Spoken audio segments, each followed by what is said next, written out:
నేటి నుంచి ఇంద్రకీలాద్రిపై దసరా ఉత్సవాలు. విజయవాడ ఇంద్రకీలాద్రిపై దసరా ఉత్సవాలు ప్రారంభమయ్యాయి. ఈ మేరకు దుర్గగుడి ఈవో రామారావు తెలిపారు. ఉత్సవాలు ముగిసే వరకు అంతరాలయ దర్శనాలు రద్దు చేశామన్నారు. ఈ 10 రోజులు 10 అవతారాల్లో అమ్మవారు భక్తులకు దర్శనమిస్తారని దుర్గగుడి ఈవో రామారావు అన్నారు. ఈ ఏడాది లేజర్ షో కృష్ణమ్మకు హారతి ఏర్పాటు చేశామని, ఉత్సవాలకు 15 లక్షల మంది వరకు వస్తారని అంచనా వేస్తున్నట్లు ప్రకటించారు. ప్రతిరోజు 9 గంటలకు చండీయాగం, 12వ తేదీన తెప్పోత్సవం, పూర్ణాహుతి ఉంటుందని చెప్పారు. దుర్గగుడి ఈవో రామారావు విజయవాడ నగరంలోని పలు ప్రాంతాల్లో 300, 500 దర్శన టికెట్లు విక్రయం జరుగుతున్నాయన్నారు. విజయవాడ ఇంద్రకీలాద్రి కొండపై గణపతి ఆలయం దగ్గర సమాచార కేంద్రం ఏర్పాటు చేశామని, మరింత సమాచారం కోసం అందుబాటులోకి దసరా మహోత్సవం 2024 యాప్ ఉందని చెప్పారు. దుర్గగుడి ఈవో రామారావు ఈ రోజు బాల త్రిపుర సుందరిగా అమ్మవారు దర్శనమివ్వనున్నారు. దేవస్థానంలో కనకదుర్గాంబగా ప్రసిద్ధి చెందినటువంటి దుర్గాదేవికి శరన్నవరాత్ర మహోత్సవములు జరుపుతూ మొదటి రోజున బాలా త్రిపుర సుందరీదేవిగా అమ్మవారికి అలంకరణ చేసి దుర్గాదేవిని బాలా స్వరూపంతో దర్శించుకోవటం అనేటువంటిది జరుగుతుంది. ఆ బాలా త్రిపుర సుందరీదేవి యొక్క విశిష్టత ఏమిటి అంటే, బాలాదేవి దేవతలను అనుగ్రహించడం కోసం ఆవిర్భవించింది. అలా ఆవిర్భవించినటువంటి బాలాదేవి దేవతలను చూచినప్పుడు దేవతలందరూ కూడా చాలా బలహీనంగా ఉన్నారు.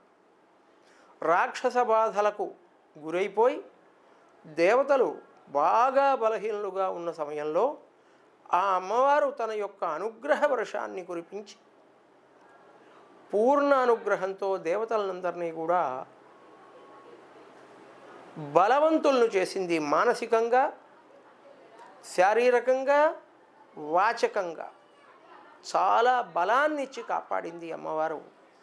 ఆ అమ్మవారు అరుణకాంతులతో ప్రకాశిస్తూ అనేక సూర్యుల కాంతులు, అనేక చంద్రుల కాంతులు కలిసినటువంటి మహాద్భుతమైనటువంటి కాంతులతో దశదిక్కులను కూడా కాంతివంతం చేస్తూ ఆ అమ్మవారు అలా ఆవిర్భవిస్తూనే దేవతలకు బలమిచ్చి, దేవతలు తమ స్వకార్యాలను, తమ యజ్ఞాలను చాలా విశేషంగా కొనసాగించుకోవటానికి తగినటువంటి శక్తిని ప్రసాదించింది ఆ తల్లి.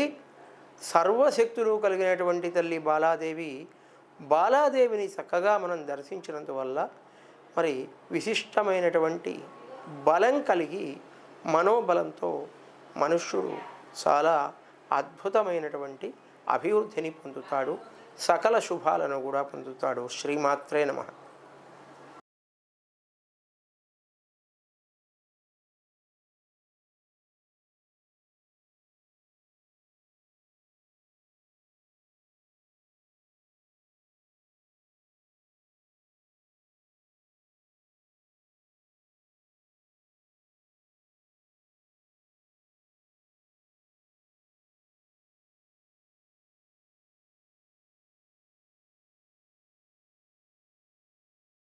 శ్రీమాత్రే నమః.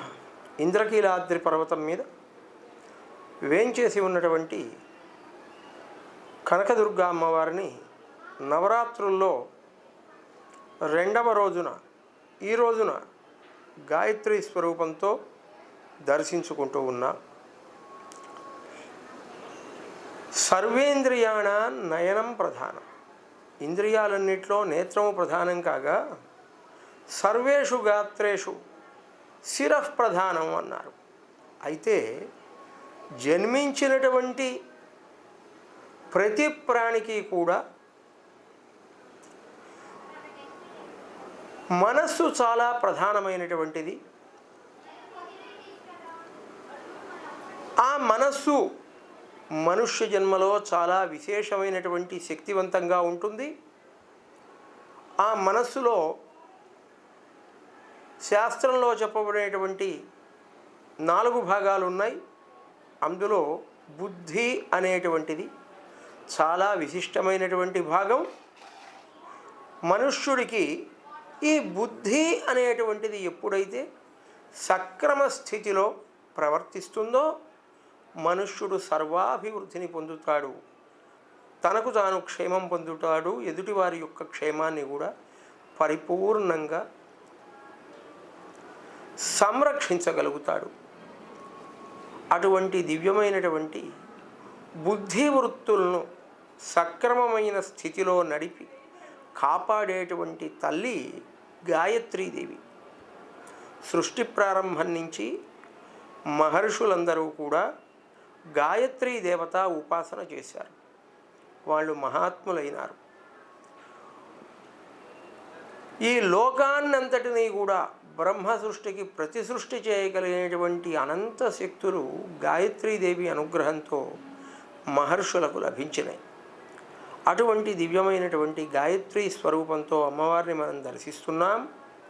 అమ్మవారు 5 వర్ణములు కలిగినటువంటి ముఖములతో ఉంటుంది. అంటే ఒక్కొక్క ముఖం ఒక్కొక్క వర్ణంతో ఉంటుంది. ముక్త, విద్రుమ, హేమ, నీల, ధవళ వర్ణములు. ముత్యపు వర్ణం, తెలుపులో సూక్ష్మమైనటువంటి ఎరుపు వర్ణం కలిసినటువంటి వర్ణం ముత్యపు వర్ణం. ముక్త, విద్రుమ ఎరుపు వర్ణం.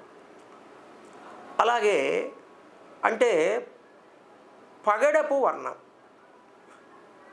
హేమం బంగారు వర్ణం, నీలవర్ణం, ధవళ వర్ణం పూర్తి తెలుపు.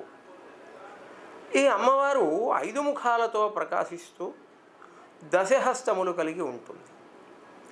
అమ్మవారి చేతిలో ఉన్నటువంటి ఆయుధ ఆభరణాలను కనుక మనం చూసినట్లయితే వరదం, అభయం, అంకుశం, కశం, కపాలం, గద, శంఖం, చక్రం, 2 తామర పుష్పములు. త్రిమూర్తుల యొక్క, త్రిశక్తుల యొక్క దివ్యమైనటువంటి ఆయుధాభరణములు ఏవైతే ఉన్నాయో ఆ ఆయుధాభరణములన్నీ కూడా గాయత్రీదేవి చేతుల్లో మనకు కనిపిస్తాయి.